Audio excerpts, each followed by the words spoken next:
So Andy, after being out on the track today, what are your initial thoughts on the Nitron R1 shock?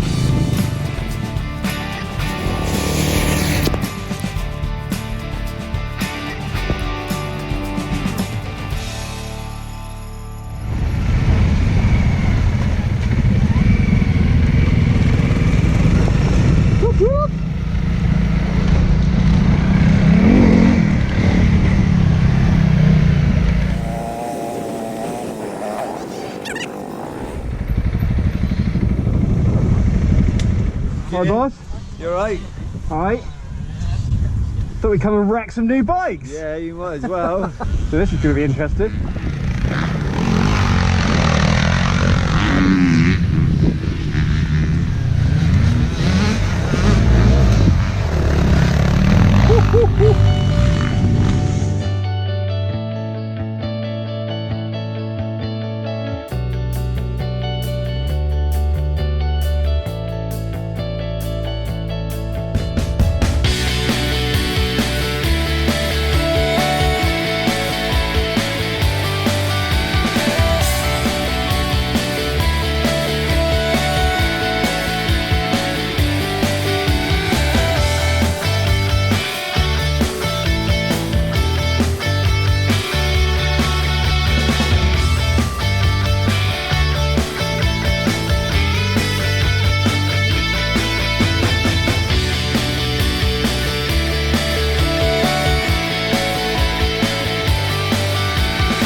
So Andy, after being out on the track today, what are your initial thoughts on the Nitron R1 shock? Okay, so what I found was the rear end is certainly firmer. It's less sag, especially when you're hitting bumps, bumpy stuff, and jumps and stuff. It's certainly an improvement. It's a must, I would say, for most people, and it's certainly going to show, I think, once we get some luggage on her and take her on the trails. Okay, how does it highlight the front and how the front behaves? It's you can tell it's an improvement on the rear end, but it does highlight the front being a little bit weak. It definitely needs stiffening up on the front to make it a balanced package. You can't get the same feel from the front as you can from the back end at the moment. It's just hopefully, fingers crossed, Nitron will get enough customer comments and inquiries, especially in the States, for them to make a front package for it. But failing that, we might have to look elsewhere at something to upgrade the front. So after your first 20 minutes or so of riding, albeit around a motocross track, would you say that the Nitron is a worthwhile investment? Oh, without doubt, without doubt. It's night and day from the stock one.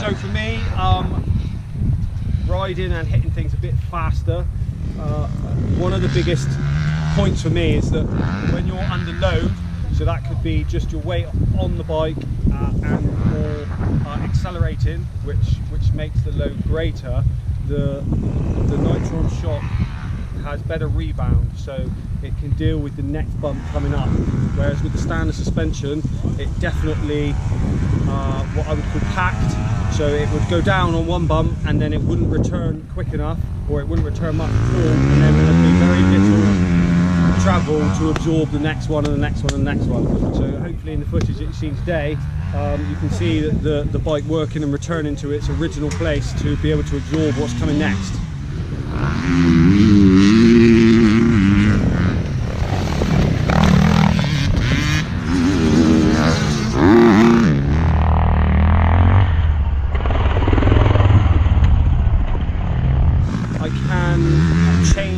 I ride to make allowances for the front. So when I'm landing, for example, I can land on the rear wheel.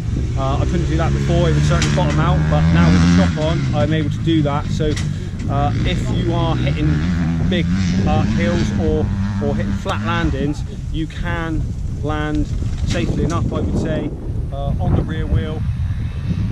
If you land both wheels together, the rear obviously will absorb it, but the front will probably bottom out, so you feel it through your arms and through the bars. So for me, it's definitely allowed me to ride the bike faster, safer around a motocross track, and that would be highlighted even more so on trails which are less bumpy, less sort of man-made big jumps, and arguably less speed.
So we're gonna try it on the trails next to see actually how much difference it makes and how much it does or doesn't highlight the front needing to be doing for the type of riding we're going to be doing going forwards. We're definitely going to be looking to upgrade the front anyway, but I would certainly say that it's not necessary or not essential to upgrade the back and front at the same time.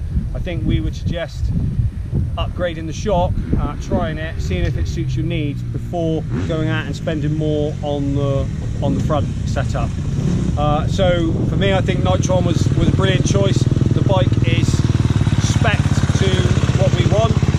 The ride height is now as I want it. I'm 6 foot with big legs, so it's definitely a worthwhile investment and one we definitely recommend. It's certainly an improvement.